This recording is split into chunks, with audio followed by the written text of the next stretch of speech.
akabaze gatoya. Muvuze akabaze Urashaka kuducishiriza mu gatoya? nzimangane ugaragare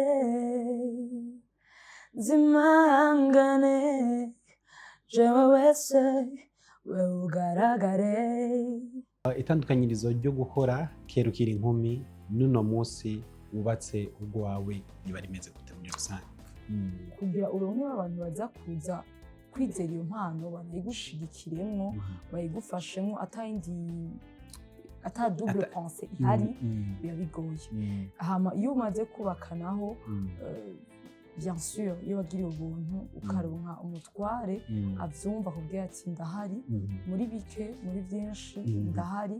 Hama niyo hoba hari bikenya hariyo couverture yo kuba hari uwo muntu muba muri kumwe muba muko muratigita hamwe muba afite niyo suka je mfata ko ni umwuga mu zindi iyo suka murayikorera hamwe mukarondezanya hamwe.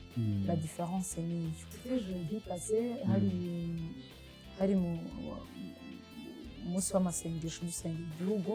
Hama umukozi w'Imana Christ Kumana arapresenta mu buryo bwo gushigikira impano kuri Imana imwezagire cane. Yarabikoreye mu mwaka uheze, yarabikoreye umukozi w'Imana Pastor Lopez. Nanje nibwira ko ari muri iyo nzira nyene igihe adekuvra impano iri muri jewe byaramushimishije aravuga ati ni ukuri muri wa mutima nyene nsanzwe mfise wo gushigikira abaririmbyi n'umuntu cane akunda abaririmbyi n'umuntu ubona yuko antukavuga ati je veux faire tout kugira ngo zino mpano Imana yahaye Burundi zishigikirwe kandi n'ukuri Imana imwezagire cane. Hari ico bimaze kugushikanako mu gihe yo cane cane.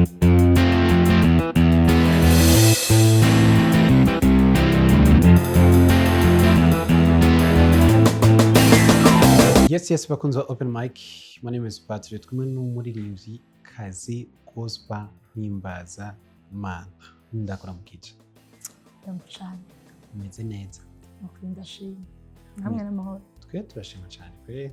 Okay. Imana iguma yabikoze cyane. Cyane cyane. Akazina kanye.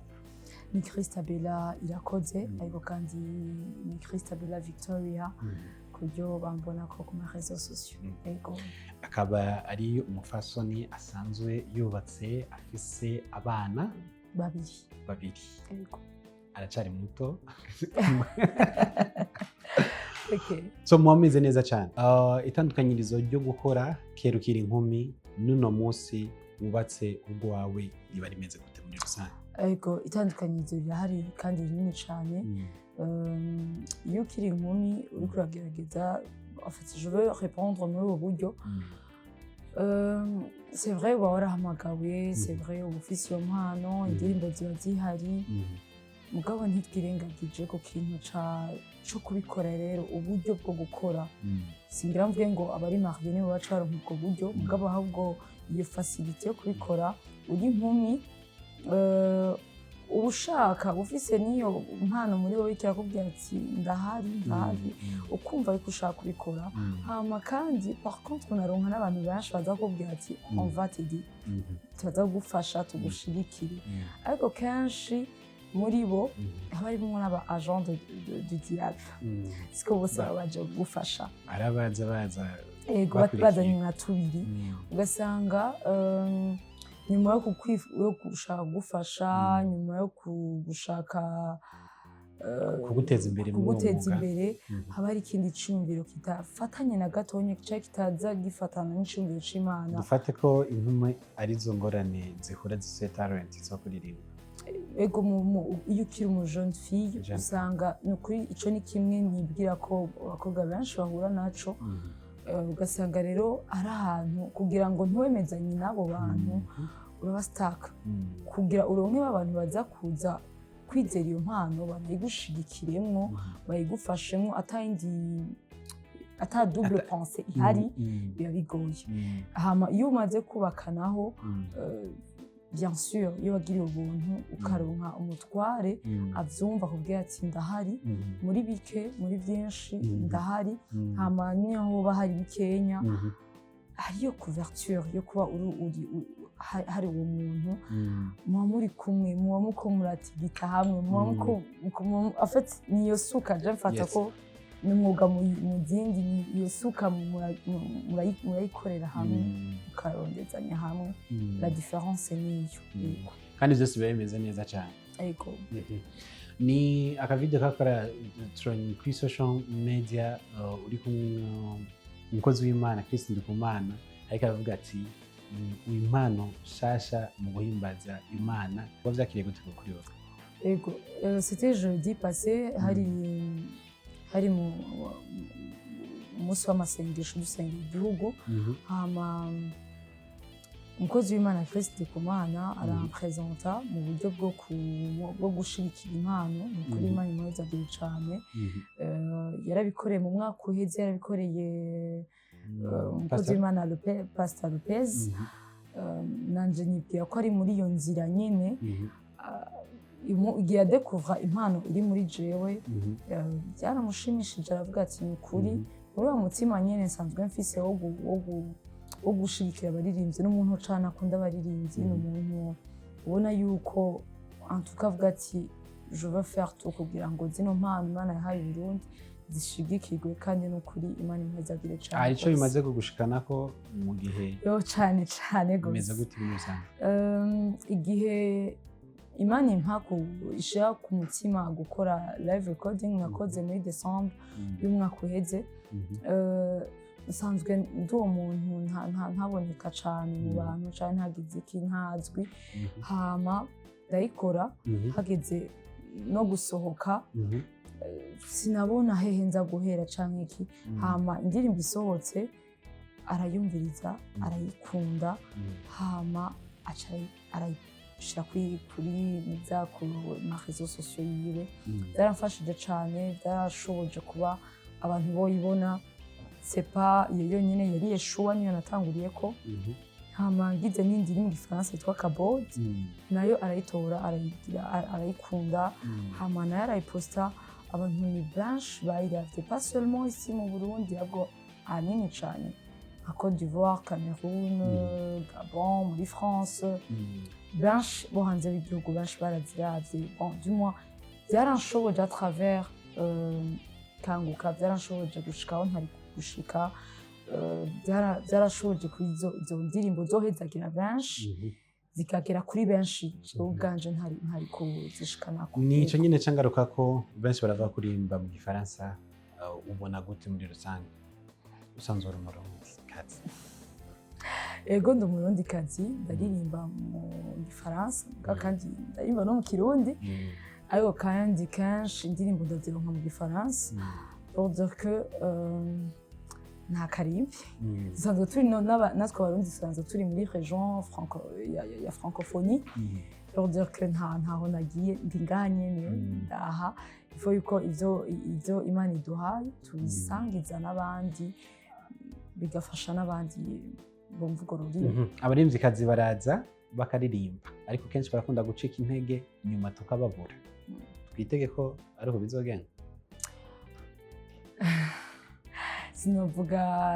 sinovuga ngo niko bizogenda nibwira yuko kimwe mu bintu bica intege abaririmbyi nuko kuntu afite gukora indirimbo bidusaba uburyo bwinshi biradusaba uburyo bwinshi surtout nka tuba twakora ama live recording biba bisaba uburyo twebwe tutaba dufise hama ubwo buryo si ikintu ugiye kudandaza ngo kikugarukanire afite ugasanga rimwe niba byabaye kubwira usuye kandi uhagoroke n'Imana yonyine rero jewe ndizera cane rwose yuko yatanguje igikorwa muri jewe niko ijambo ryayo ritubwira ngo yatanguje igikorwa muri jewe ni nayo izogisozera nibwira yuko Imana iritwararitse rwose mu mpamagaro canke semence yashize muri jewe kuruta uko jewe n'abandi yitwararitse so kurya ivya mbere yabinshoboje nizera ko na n'ubu kandi bizobinshoboza kubw'inyungu z'ubwami nkabandanya ndiko ndakora ubwoko bwa hizagirwa imigambi hafi collabo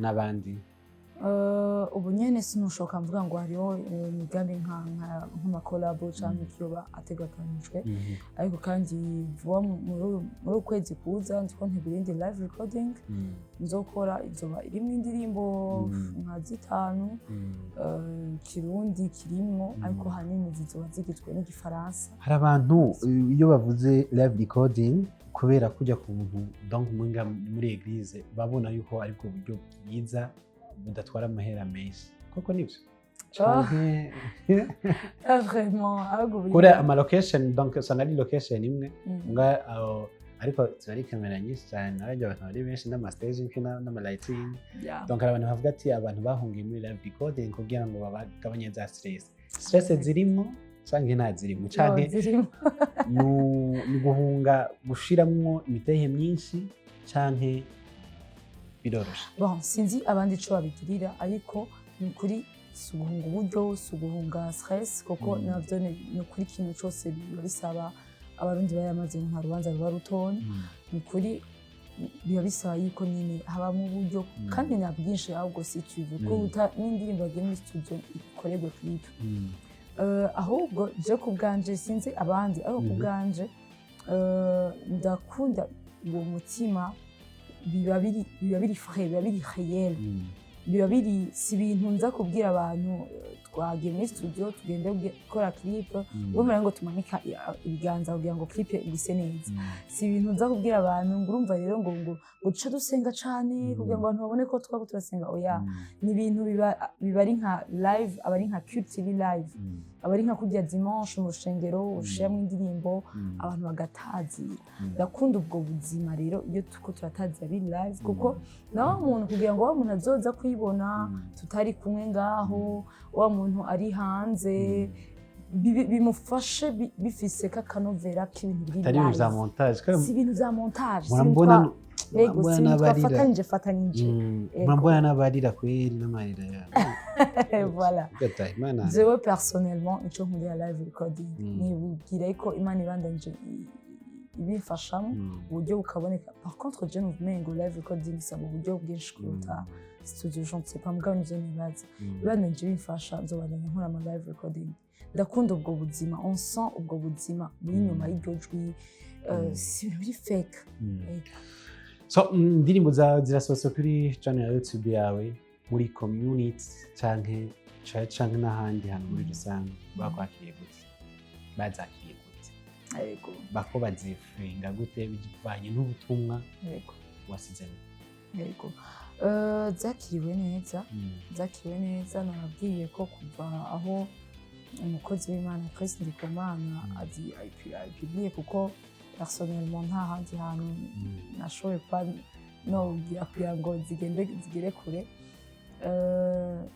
zarakiriwe hanze cane y'igihugu kuruta mu Burundi niyo Constant yagize ama feedback nayaboneye mu ma commentaire aho abantu by'ukuri bakubwira ati turiko turabaho ubwiza bw'Imana muri zino ndirimbo aho abandi ubona yuko bazisengeramwo benshi je personnellement abashoboye kunyandikira ku ma email canke abafise WhatsApp yanje canke abace ku bagenzi babo banzi barambwira ati ni kuri zino ndirimbo tuzumvamo ubwiza bw'Imana ni indirimbo dukoresha iyo tuba turasenga harimo nshinga intara arambwira ati nako ndumviza akabozi nsengera mushikanje yaragwaye kandi yanizeye no kuri kakira kandi yakize ati yiriwe ariko arayumviriza zara ntaye kuvuga ati Imana urakoze ivyo nyine birikwije uco umengo wa mu ruho wose wakoze y'amafaranga yatanzwe ifale ko bitangwa mu gihe ntivyagiriye ubusa mu gihe izi ndirimbo ziko zifasha benshi guhimbaza Kristo mu gihe ziko zishira hejuru Kristo mu gihe ziko zirakoreshwa mu gufata imitima y'abo bantu begera Imana wow nafite Imana habwa icubahiro biba bimeze neza cyane so dusaba abantu baje kuri channel ya YouTube yawe dusabe n'abandi baje kuri Insta and page izina ni Krista Bella Victoria Krista Bella Victoria ka Victoria kaza gute na Victoria ni izina Imana yamaye yanise ngo yitwa Tsinzi hama muri uko kunyita ntsinzi nca ndarishyira mu rundi rurimi kamsa niyo Victoria. So muje muri comment mutubwire uko nyene bimeze neza cyane azoba ari sawa tuzomuhamagara tusubire kandi tubwire ikiganiro ni open mic. Ndamubwira abantu bose kisaswa abaririmba indirimbo mpuzamahanga tout d'abord ndabankuraje cyane gose ni umurimo wa data muri twebwe ndabinginga ngo twoye kuwiapproprier kuko henshi bipfira iyo dutanguye kwiapproprier igikorwa c'Imana muri twebwe iyo dutanguye kwiapproprier gloire y'Imana muri twebwe iyo wiapproprier igikorwa c'Imana ashatse kuvuga ikintu mu gihe utanguye kugira umutima uhagaze kuri ico ukibaza yuko ari winacitaye kurutayo naho usanga uri kurakora n'ivyo utokoze usanga uri kuragerageza kwicira inzira mu gihe yoyo itaravuga ati vazi ugashaka kwirukanga uje kuri rythme. Hari abantu bitereka ahantu kandi Imana itaravuga. Eko hari gihe usanga iyo utanguye gushaka en fait ugasanga uko ushaka ama resultat uko ushaka kubona en fait uriya approprier ico gikorwa utanguye kwibonamwo grandeur yawe kubaho ubuzima utari Imana itaragushirako.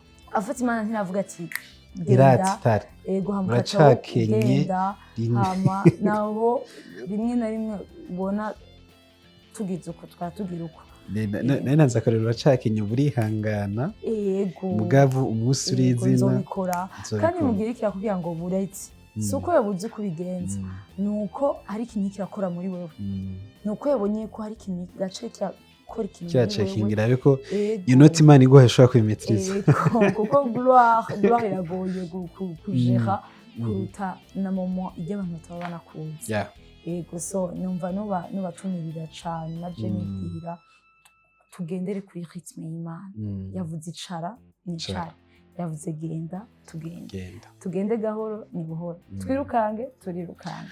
So ikiganiro ni open mic reka ndagushimire ndakwifuriza iterambere ryiza tuze duhurire ikindi gihe tuvuga ati hari wavuye hari kurashika mu bijanye no gukwiragiza ubutumwa bw'Imana.